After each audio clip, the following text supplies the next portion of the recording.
আজ আমরা কথা বলতে চাইছি আমাদের কিছু বিখ্যাত ফুড ব্লগারকে নিয়ে। এই দাঁড়াও, দূর থেকে করো দাদা ভাই। বন্ধুরা, তোমরা রাজুদার গায়ে কেন হাত দিচ্ছ? রাজুদার ফিলিংস জেগে যাবে। রাজুদারও তো একটা ফিলিংস আছে না, সেটা তোমাকে বুঝতে হবে। যেখানে থেকে অন হয়ে যায় না, বুঝছো? এই দাঁড়াও, দূর থেকে করো দাদা। তোমরা রাজুদাকে এত সামনের থেকে করে দিচ্ছ, দূর থেকে করো রাজুদাকে, দূর থেকে। সামনের দিকে রাজুদা ফিলিংসটা পাচ্ছে না, দূর থেকে করো। আরে আমার কাছে একটা অনুমতি নাও। তোমরা রাজুদাকে পারমিশন নেবে না? সেটুকুরও প্রয়োজন নেই। রাজুদার কাছে যেতে গেলে কতগুলো ক্রাইটেরিয়া আছে, জেড সিকিউরিটি আছে, সেগুলো তোমার করতে হবে। তোমার দাদুর পারমিশন নাও দাদার কাছে। বাবা, দাদা আমাদের এত বড় প্রাইম মিনিস্টার। समझ रहे हो आप? समझ रहे हो? এটাই কি তোমার সেই ঐতিহাসিক চিকেন থালি? হ্যাঁ, এটা হচ্ছে 110-এর থালি। রাইদির সত্যি ঐতিহাসিক চিকেন থালি, সত্যি মানতে হবে।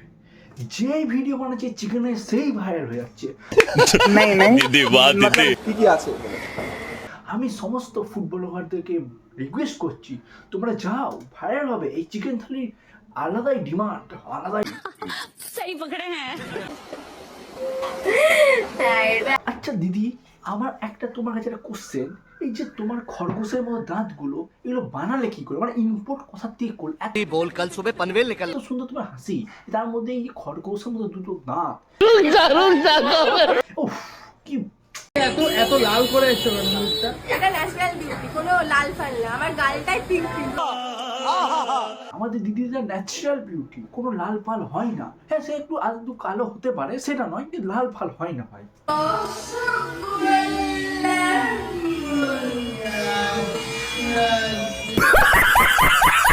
কলকাতার রসগোল্লার মতো নয়, কেন হবে? কলকাতার রসগোল্লা না, গোলাপের মতো লাল, পুরো গোলাপের মতো।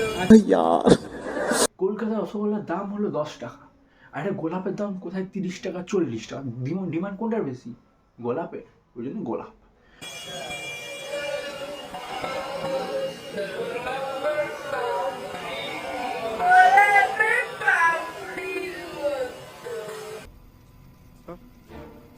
এখনই তোমরা তর্ক বর্ক করো না ফুড ব্লগারের সাথে, দিদির সাথে আমাদের। এখনই নন্দিনী দিদির মতো মেরে দিবে, ভাল লাগবে? ভাল লাগবে না, করো না।